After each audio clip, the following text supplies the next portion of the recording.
Good evening. I'd like to welcome you all to this one-off Gresham College lecture entitled Leadership Lessons from Lockdown.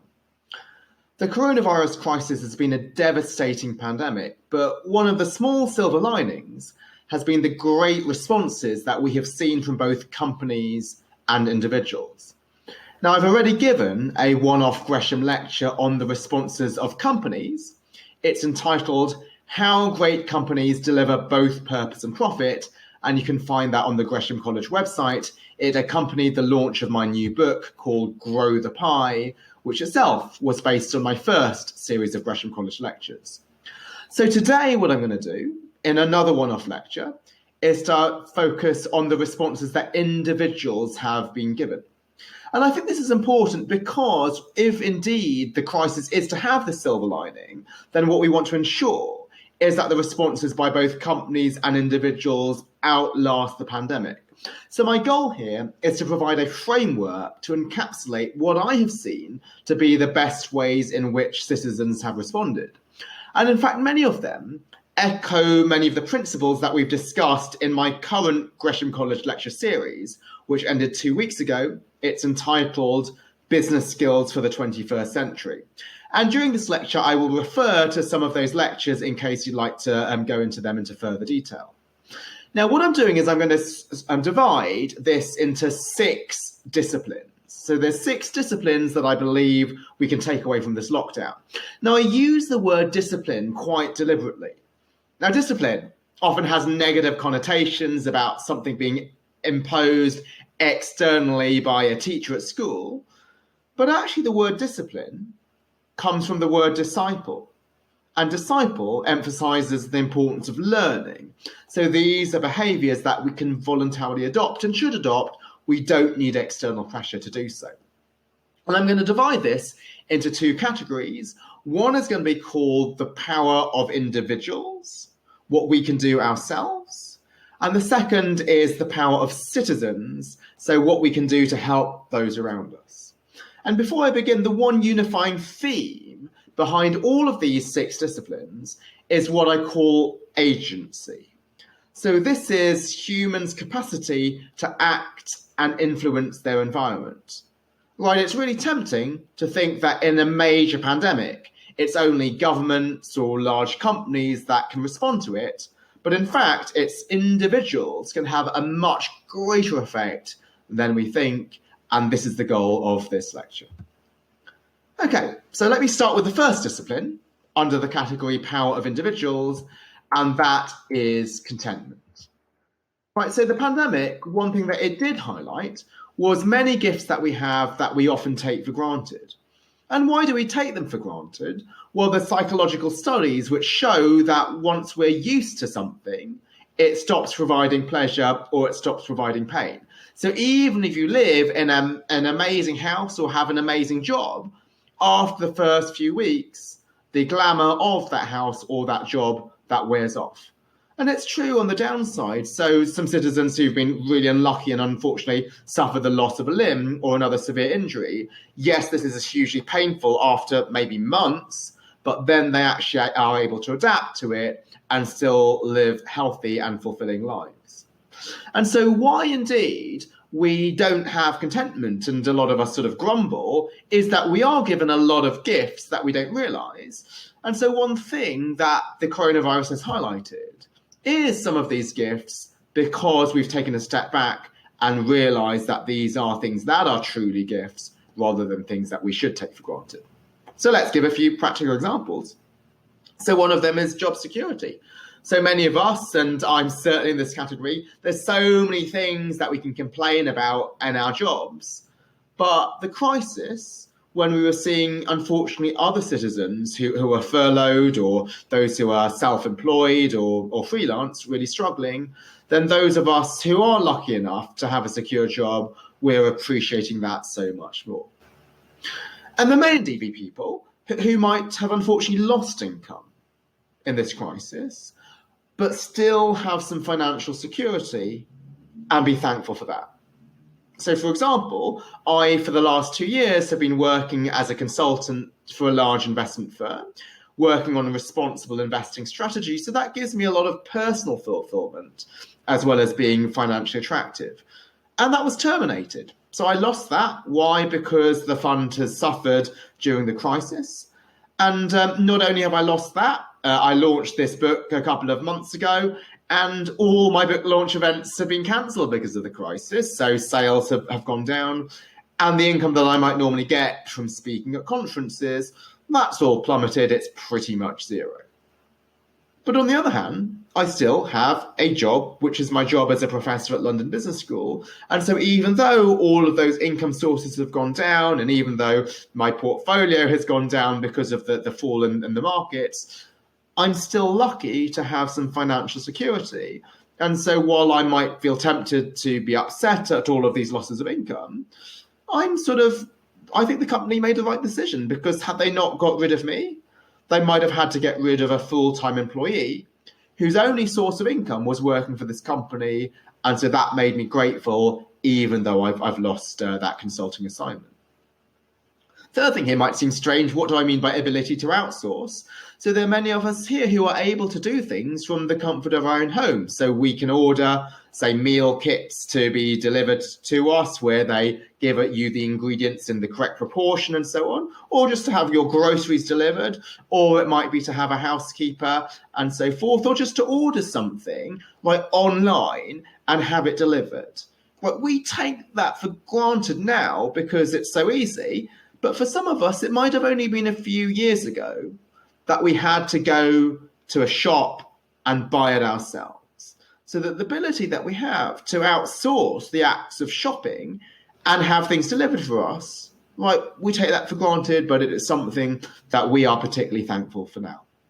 Now, all of those three things I mentioned, right, they are quite functional things, so about money and efficiency.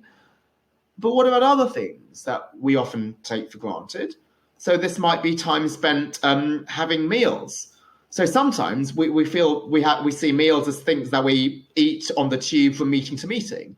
And food is just fuel. It's just something that powers us through our afternoon meetings. If we could just give ourselves an injection and fuel ourselves, some of us would probably do that for time management. But now what this allows us to do is to have meals with family at home and to savor every bite. Or perhaps to be on a Zoom call with friends and be always present, rather than worrying about we're catching a flight the next day and we need to pack. And so in a famous book by Dr. Spencer Johnson, it's called The Present, he says the best present you can give yourself is the present. Right, so there's so many things that we could be grateful for, but we don't because we're rushing off between different things, friends and meals, or even able to listen to a piece of music or a song without texting at the same time.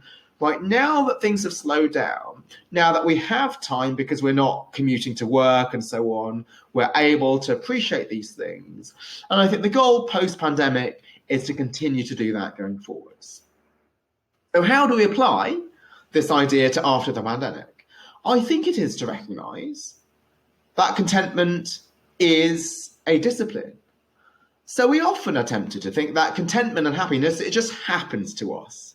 Right, in life, we have happy people and unhappy people, and happy people were just lucky. They were born into a wealthy family, or in the job they just got the promotion, or they invested in a stock and it just happened to go up. And unhappy people are just unlucky. So if that's our view, it's quite fatalistic. Like, we have no control over contentment. But by emphasizing that contentment is a discipline, but we have control over this ourselves. So just like we could choose not to panic in this pandemic and be happy, we can do this in daily life, right, when there's lots of uncertainty around us. So my favorite business book, which I've referred to a lot in the business skills series, is 7 Habits of Highly Effective People by Stephen Covey. And he says, between stimulus and response is our power to choose. Right, a stimulus happens, maybe we don't get the promotion. There's our response, we might get angry and sort of maybe quit the company. But we have the power to choose our response. And that power is, to be tautological, extremely powerful. And so we can just choose to respond in a different way. Now, what are you saying to me? Are you saying that sort of we should just imagine stuff and dupe ourselves into thinking that we're happy when we're not? Well, I am in a way, but this is actually backed up by evidence, is that there's a lot of scientific research showing that some happiness is synthetic, right? It's affected by our responses to circumstances. So why are there happy people and unhappy people in life?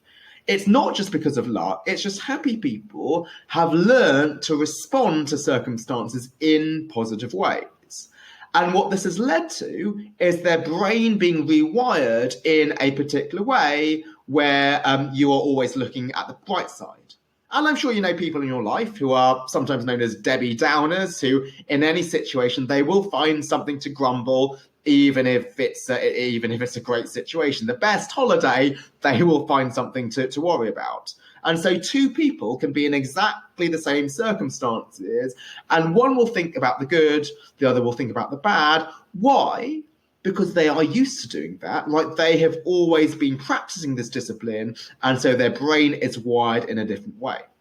Now, there's a great TED talk called The Surprising Science of Happiness by Dan Gilbert, who talks about the one unique thing that humans have in their brains, which is much more developed than in any other animal, is the prefrontal cortex.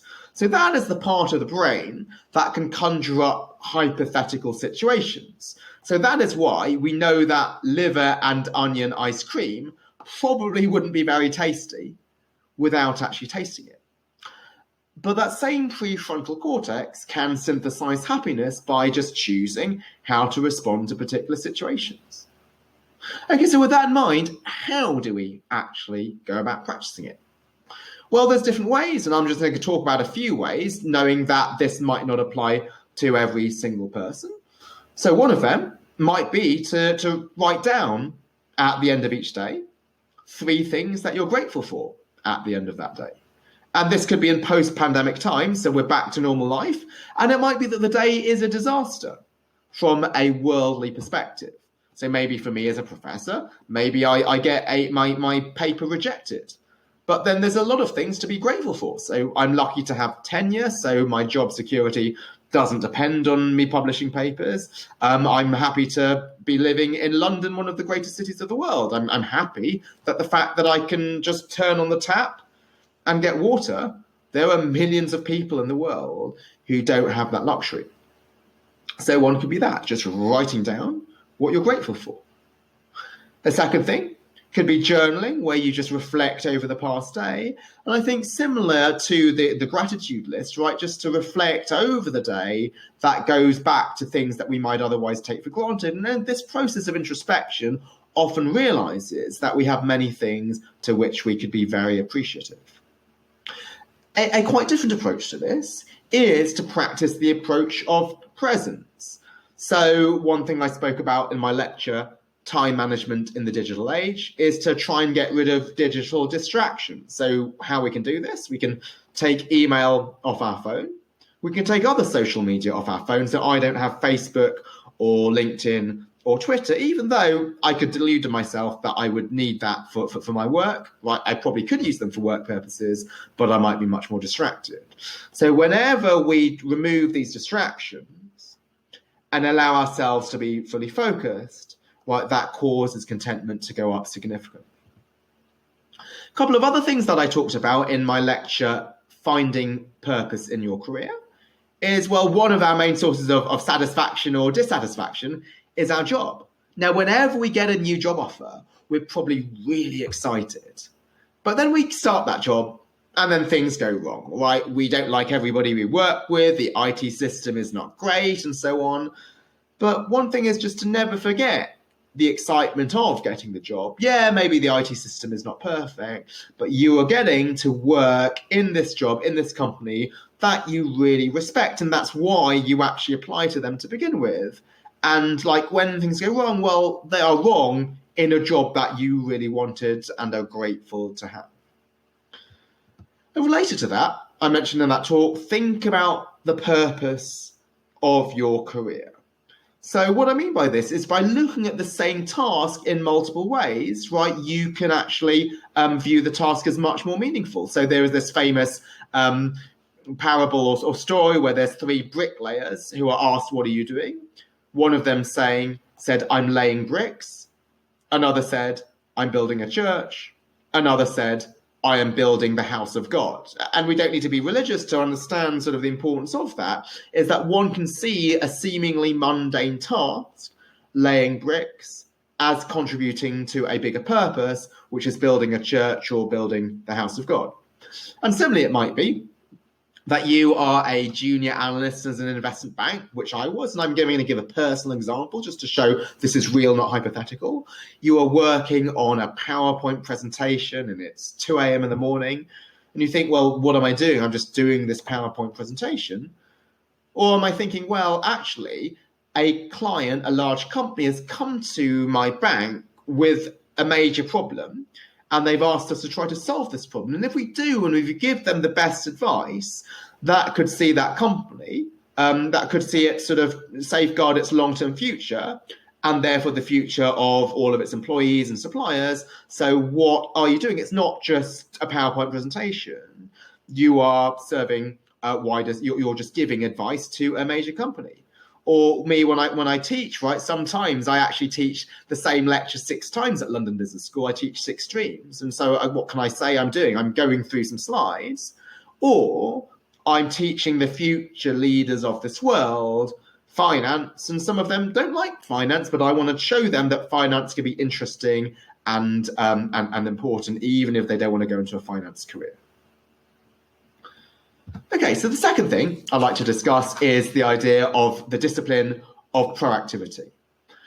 Immediately when we had the pandemic, right, this caused maybe a lot of us to panic, but we learned actually we could do stuff. So the pandemic, which we thought was going to affect our ability to work or see friends or to go to the gym, hasn't, right? Because we realized quickly we could take charge.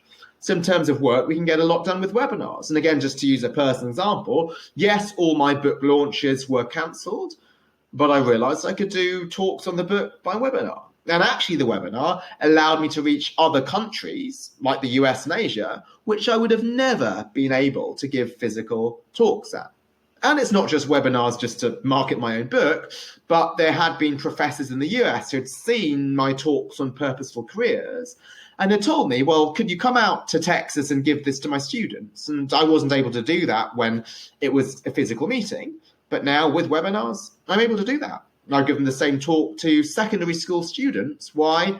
Because they're applying to university, and what they choose to do at university is driven by what job they want to do eventually. What about moving to fitness rather than to a hobby rather than work? Like many of us love to go to the gym or to play sports, but we quickly learn, right, we can take these classes. So there's Instagram online workouts. Now, some of us don't have weights. We don't even have bands, but there's ones where you only need your own body weight, or just a toilet roll, or just a rucksack with books, or just a chair, right? People can be extremely resourceful if they indeed have this attitude of proactivity. And what about those of you who really want a fitness instructor to watch over you to make sure that you're not slacking? Well, again, the fitness industry has evolved and they're offering classes by Zoom. I myself like to run rather than just to work out at home. But if I was to run around Hyde Park, right, I would just jog at the same slow speed. But there are even running classes by Zoom. So I'm with a provider called Force Velocity Running, where you have a live trainer telling you via your earphones when to sprint, when to jog, and when to run. So even something like that, where you think you need a live coach, we're able to take charge about it. And let's move to other leisure activities, right? So some families now do family quizzes every weekend. And these were families who otherwise would only meet once a year for Christmas. Or groups of friends, right? They're now doing reunions via Zoom, and that allows everybody to participate. So you might have all gone to university together, but only some of you are in London, and normally you might meet for a drink. Now you can bring in the people who've moved to the US. Now, one other side, which I'm going to talk about, which is quite different, is the fact that the pandemic has presented challenges as well as opportunities. But we can also be proactive about making people aware of our challenges. So I sent an email to a friend whose autoresponder said, I am working from home with children during the COVID-19 shutdown. Given the circumstances, I will not be able to respond as quickly as I otherwise would. And that was just a great autoresponder, right? Just letting people know about his challenges, so we don't feel that we'll need to chase them up about it. So how can we apply this to post-pandemic? Well, it's almost tautological, right? We apply the discipline of proactivity by being proactive, just to recognize we are far more resourceful than we think we might, right? Whatever we want to do, right, there's probably something where we can look it up on the internet and find a way to do this, right? It could even be playing game night. So let's say you like to play games on Settlers of Catan with some friends every week, right? You can find that on the web. So whatever one wants to take to find out, if we have the attitude, we realize we have far more resources than we think we would. Now, also proactivity applies to the power to develop skills. And I know some people have been using the lockdown, particularly if they might have been furloughed, to develop skills themselves. Also, this is something that can apply to post the pandemic. All right, it's the idea that talents are not something that we're born with, but we can choose to develop. So it could be even a skill such as being a great seller, a great comedian, a great public speaker. Things that we think are hard to develop are innate, but they're not. And indeed, my last lecture, The Growth Mindset and the Abundance Mentality, discusses that. But finally, just to follow on from my friend, the idea of the power to say no or to ask for help if you're overwhelmed is, I think, really important. So what the crisis has done is it has made it acceptable for people to say, well, I can't reply immediately, or I can't work on this. Why? I've got kids at home, or I'm looking after a sick relative who's self-isolating or so forth. And in normal times, right, we should have the same power to do that.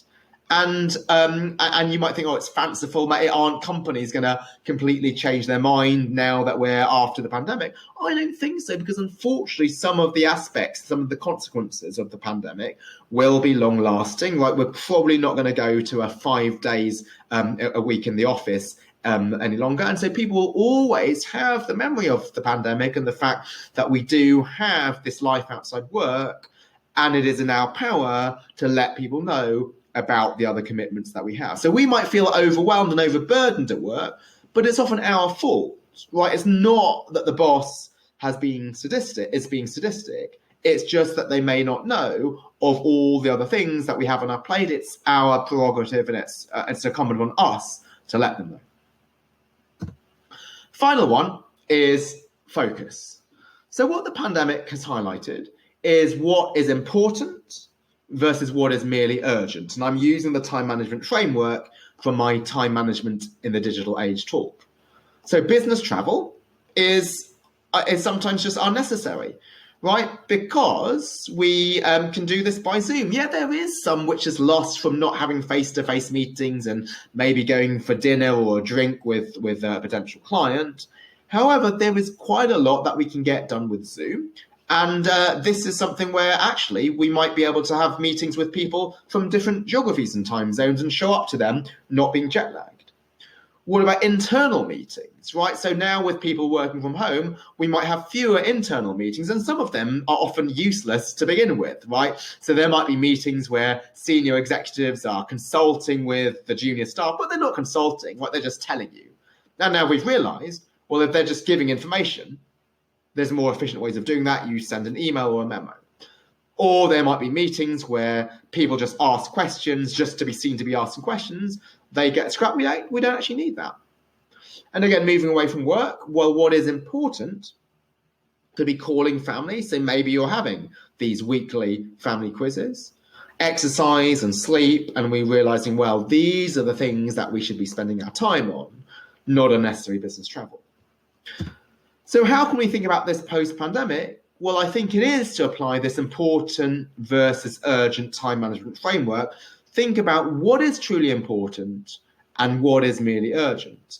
And it could be, right, that even business travel is unimportant. So I have a good friend who's a partner at a professional service firm, and he already, before the pandemic, had reduced the amount of meetings he's doing because he's committed to reducing his carbon footprint.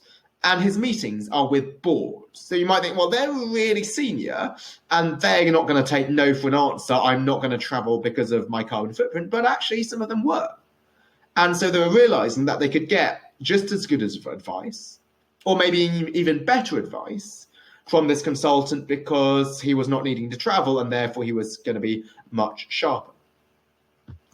Now, I talked about in the time management lecture the idea of doing a reverse pilot. So a pilot is when we trial something, and if it works, we continue. A reverse pilot is if we stop doing something, and if there's no negative consequences, we can still stop doing it. For example, if it is that we would normally have a weekly team meeting, maybe we don't need to do that. No, it's still important, obviously, for people to talk to each other, but do we need to have that always in a formal meeting? Well, maybe not. Or maybe we could meet less frequently. And similarly for business travel, that might not be so important. My profession, which is academia, we have loads of conferences, and that our carbon footprint must be massive, not to mention that the cost of doing this. But what we're realizing is actually maybe we don't need so many conferences, and if we have them, we can have them by webinar. Maybe even after the pandemic, let's do the reverse pilot of sticking with webinars rather than going back to physical conferences.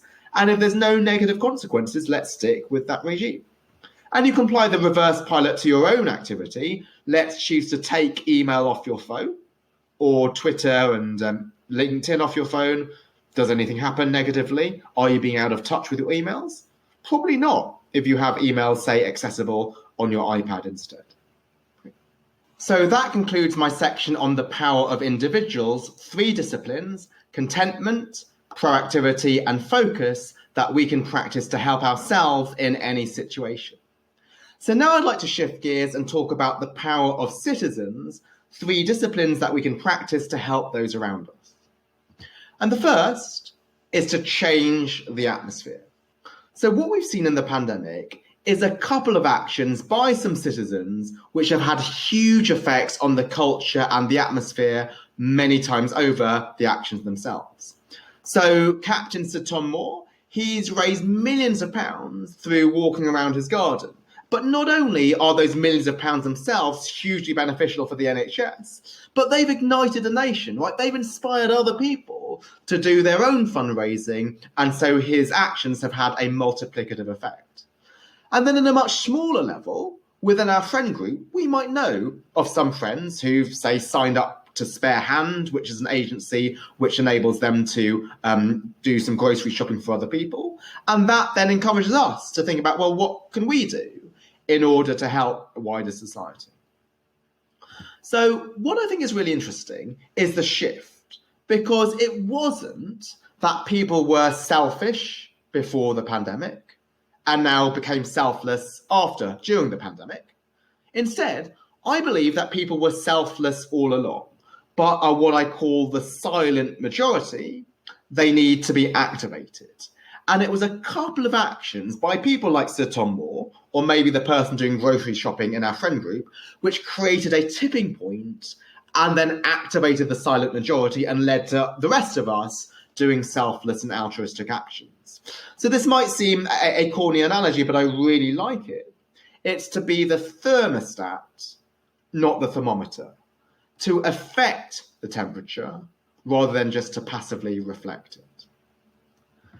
Okay, and so this can apply in many situations. So in my first job, I was working for a large investment bank. And there we often think the atmosphere is really difficult, right? It's driven by people who only want money. They are cutthroat. They want to elbow out other people in order to get to the top. However, I actually thought, well, that's not the case for many people, right? The silent majority are choosing this job because it's really interesting, right? They like advising companies on their greatest problems, and it's complex. They're working with finance and accounting and strategy, and yeah, it is lucrative, but for many people, that wasn't even the first or even the second reason why they might have chosen that job. Now, I started as an analyst. So out of all investment bankers, the analyst is the bottom of the rung. But actually, there were still people who worked for me, right? So there was my secretary, there was the IT staff, there was the print room, and perhaps the most abused department in an investment bank is known as graphics or creative services. So they are the people who you give them some markups on a presentation. You say, well, can you move this here and make this differently and draw these graphics? And they get so abused because often they don't do what analysts want them to do, even though it's analysts' fault because they're often so rushed they haven't explained it correctly. So when it was that actually creative services did a good job, I'd call up creative services help desk and I'd say, well, who did the last job? And they would say it was Juliet. And I'd say, well, can you put me through to Juliet? And they did. And I'd say, Juliet, this was a great job. This is what you did, which I thought was really good. Here, I didn't even ask you to do this, but you used your own initiative to create this graphic. And that I didn't do this in an ostensible manner, but it was just so the case that because I was so junior, I didn't have an office. So I was in the open plan. And then other analysts around me heard me do that and then thought to do it themselves. So this small action did create a tipping point and led to other analysts showing appreciation for their support staff. Well, there was another situation where both me and another analyst, we were both first-year analysts, we were working in the chemicals group within this investment bank. And there was our boss who was known as being a really harsh manager. And this boss used to manage his employees by pitting them against each other to put them in competition so that they would work hard to beat the other person. So if the other analyst, who was called Sean, right, if he did a good job, this boss would send an email to me and Sean, and he'd copy me on his email that I was praising Sean to make me feel really jealous. And so if I did a good job, he would email me, and then Sean would see it to make him jealous. Now, Sean and I never got together and said we're not going to act in this way, but it was more implicit. It might have been the first time, I don't know who made the first move, but maybe one of us helped the other out on a task. And so then we just started to be collaborative. And so the atmosphere was an atmosphere where normally it's cutthroat, you want to elbow other people, but we just implicitly decided to help each other. And other groups saw that, right? They saw how well we got along. They sort of jokingly called us the Chemical Brothers because there's a band called that. And it wasn't that sort of we'd call each other brothers, but the fact that we would just help each other rather than being in opposition, that perhaps led other analysts to think, well, we don't need to be so competitive within our own group, be it healthcare or be it utilities. A more positive experience I had at Morgan Stanley was when I was in my second year working in the financial institutions group, where I was an analyst and I'd done some work. The vice president was looking at it, and there was also the associate who was in between us. And often the associates supervise what the analysts do. They're designing everything, and the analyst mainly executes because you're at the bottom. And the vice president said to the associate, Rodolphe, this was great work that you did. And Rodolphe said, no, actually, Alex did it all by himself. I really didn't orchestrate or architect anything. And I was really surprised by that, because normally in these banks, you want to take all the credit for yourself. And if I tried to take the credit when the associate had already done so, that would have just been sort of subversive. I would be going out of the hierarchy. So Rodolphe chose to give me the credit, and I remembered it.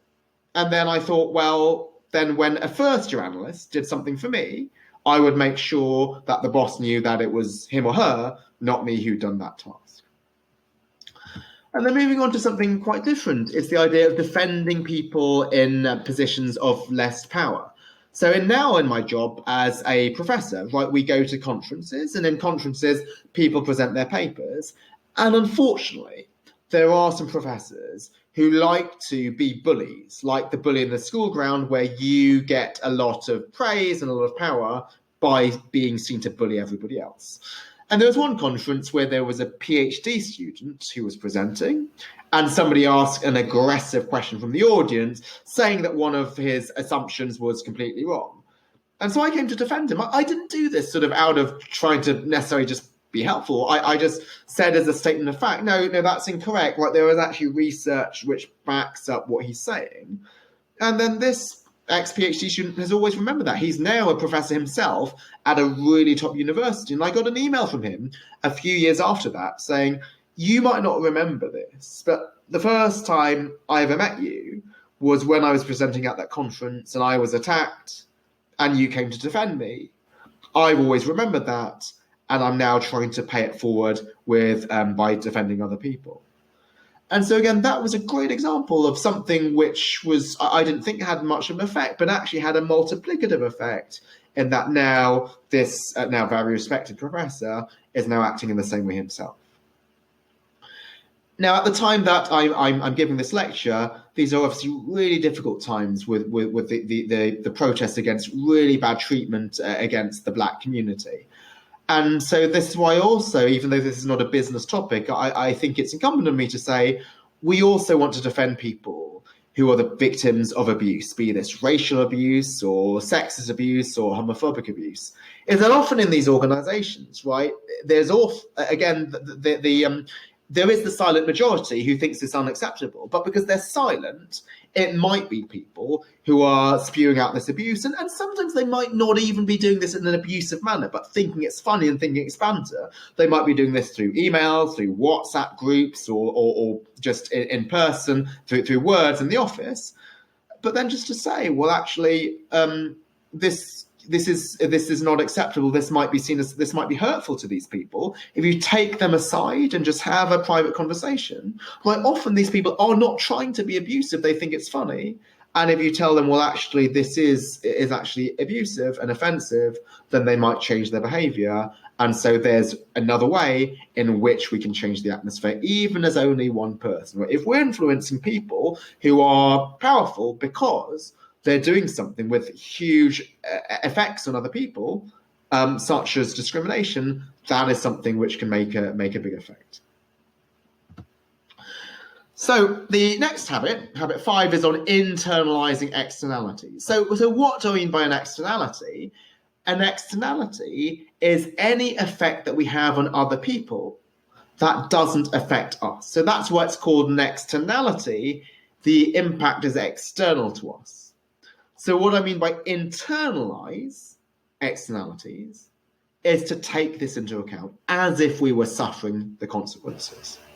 So we can think of negative externalities in the pandemic, right? So if we panic buy or choose not to social distance, well, that could have consequences on people's lives. Right? So young people might think, well, we're not going to get the coronavirus, or if we do, we're not going to die from it, but we could be carriers. And so we need to take into account the fact that, okay, I would like to go out, but I'm not going to because this could affect other people.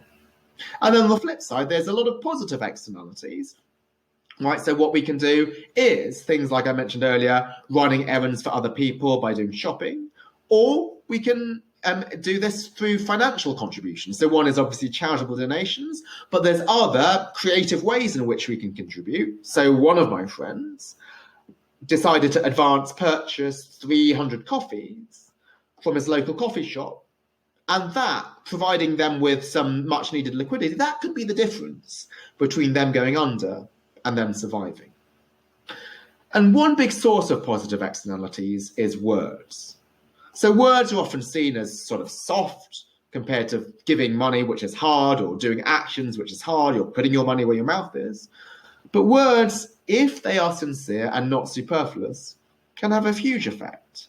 Right, so to an overworked delivery driver, to say thank you for coming up and delivering this package to me on the 5th floor, rather than just dumping it on the ground floor, that could mean a big difference. And if we sadly might end up having to be in a hospital because of ourselves or relatives, to say a sincere thank you to an overworked receptionist or doctor or nurse, that can make a huge difference. So post-pandemic, we again want to think about the negative externalities that we can engage in. So going back to, say, any office situation, it could be that a senior banker asks a junior banker to do some extra work just in case it ends up being useful, but not thinking, well, what is the extra time and effort costs that I'm imposing on my junior staff? And in the rare cases that I was going to these client meetings, I was shocked by how rarely the presentations were open. Sometimes they weren't even opened at all, but they were just chit chat. Or maybe if they were open, then the client would look through the first few pages and then ignore the stuff at the end and never look through the appendices. But sometimes, right, bosses will ask for this extra work, a whole new analysis, just in case it ends up being useful because they call upon it in the appendix. So this just requires a mindset shift to think about ourselves. How much extra work are we asking this person to do? Is it really worth it? Another thing which causes hugely negative externalities is sending email. I talked about this in my time management in the digital age talk. Is that often if we send an email, right, we are asking somebody to do something where we ourselves could have looked up the answer. Maybe the answer's online. Maybe the answer is in a previous email that person sent, but we just can't be bothered to do this. And for us, one of the huge time sinks is email. Like we spend so much time replying to email ourselves. So to have that same compassion and think each time we send an email, we're imposing something on other people. So unless we want to say, which is very useful, please don't feel the need to reply to this email or this email is for information only, then we should try not to send it. But let's move to the positive side. So positive externalities, we're going to ask ourselves the question, what is in my hand? So what is in my hand asks, what are the resources that I have? My time, my talents, my finances, and how can I use this creatively to serve wider society? So why is that useful? Right, helpful people are often people who, when you ask them for help, they'll help. Right, you're moving house and you want somebody to help pack or unpack, and then they'll do it. But that's helpful. But an even higher level is to proactively offer without people asking, right? So this coffee shop never asked my friend to advance purchase 300 coffees, but he just chose to do so. And that's why I like this idea of what's in my hand, thinking creatively about what resources we have and how we can use them to serve others. And let me emphasize just the importance of words here. So I think words are really, really important. Why? Because some people just may have a backstory. People might have things going on in their lives. You don't know what's going on, but some words can just have a huge effect because of that particular backstory. And again, just let me give a current and sort of authentic example because it just happened to me today. Right, so I've been teaching this online class in responsible business at London Business School, and it's by webinar. And often with webinar, it's really hard to get feedback. You can't see students' body language. You don't have them coming up at the end of the lecture to say it was a good lecture. And often in situations of ambiguity, you always infer the most negative. Right, this is known as ambiguity aversion. It's been documented in psychology. So no news is often bad news. But there are many students coming up to me and the other professor I was teaching with and saying how much they really appreciated that class. And that was really, I was really grateful for because there's some certain things that I'm going through at the moment where those words meant a lot. They might think, well, as a student or a professor, there's a power imbalance here. Is it going to make a difference? No, because even in these perhaps asymmetric relationships, like words can mean a great deal, and I'm going to explain why in more detail in the final discipline. And that is the discipline of offering encouragement. So this I'm going to present very differently to the first 5. So the first 5 I talked about pandemic and then post-pandemic. I'm not going to do about that here. So why am I talking about encouragement to begin with? So when I decided to write this lecture on leadership lessons from lockdown, people heard about this because I was chatting to them about it, and then they were saying, well, make sure you give an encouraging message, right? The lockdown is obviously difficult, offer encouragement. But then I thought, well, what does the word encouragement actually mean? Well, a good starting point is what does courage mean? Because encouragement is to provide courage. Well, courage is the act of doing something that risks failure or risks a personal cost. So maybe to stand up for somebody who's being discriminated against. So then what is encouragement? We often think encouragement is to say, rah, you can do it, you won't fail.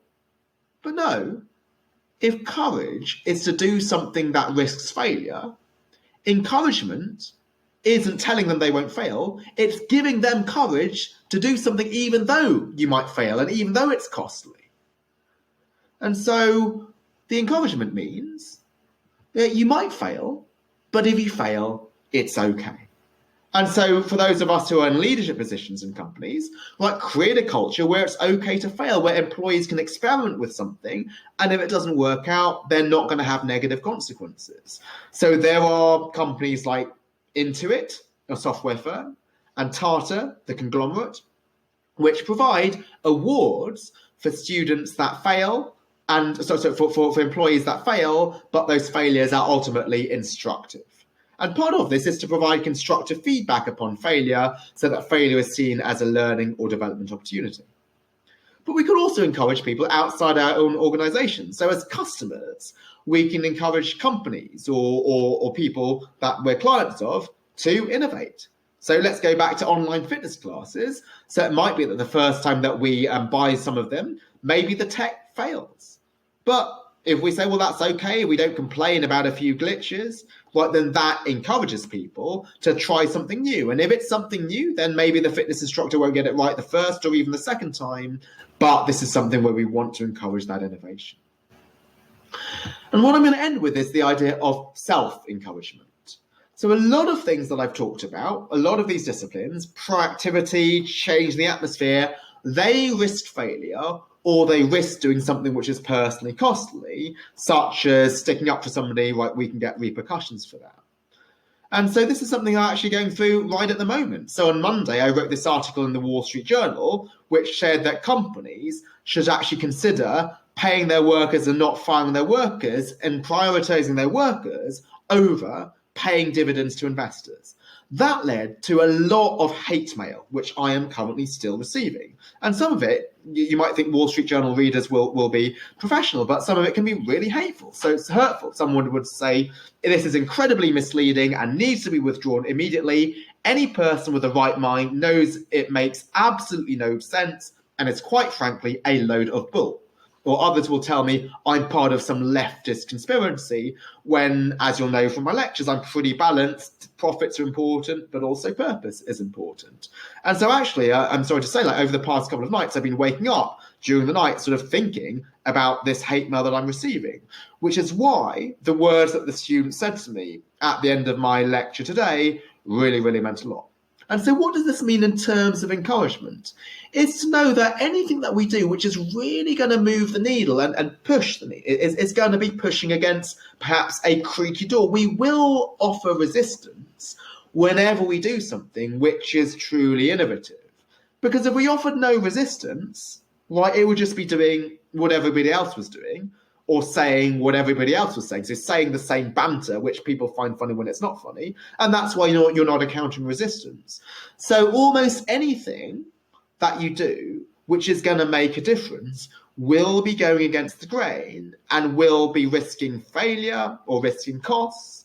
And self-encouragement is to tell yourself, yes, you're going to do something risky. And yes, there might be a backlash, but that's okay. So throughout the lecture series, Business Skills for the 21st Century, I talked about errors of commission and errors of omission. Errors of commission is doing something which is then costly. So it might be standing up for somebody and then being chastised, or writing this article and getting hate mail. And we often want to avoid errors of commission.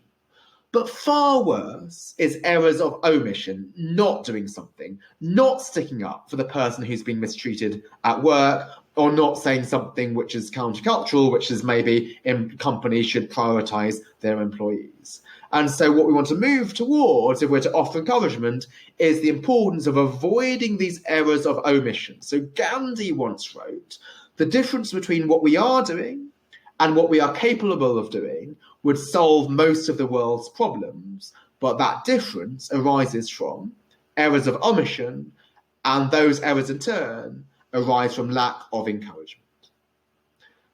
Okay, so that's what I had to share with you today is 6 disciplines, 3 for individuals and 3 in our capacity as citizens, which I hope we can internalise and continue to practice after the lockdown, because if so, there will indeed be a bright silver lining in that these disciplines will be ingrained. Well, thank you very much to everybody for your attention and for your support of this one-off lecture, and also all of those who supported the entire Business Skills for the 21st Century lecture series. And indeed, this lecture did make reference to some of those earlier lectures, so if you'd like to read up on them or watch them, you can find the lectures and the transcripts on the Gresham College website. And next academic year, 2020 to 21, will be my final lecture series as the Gresham Business Professor. It's on the psychology of finance. So how psychology will affect financial decision making, the mistakes we make, and how we might go about correcting them. And I think this is really interesting because it's going to be interdisciplinary. Hopefully we will be through the other side. And so I'll get to meet you and thank you for your attendance in person when these happen. So thank you so much for those of you who've supported these lectures online. I know that it's not as exciting as being in the theatre, but hopefully we'll get to meet and do this in person once we get through the other side. Take care, everybody.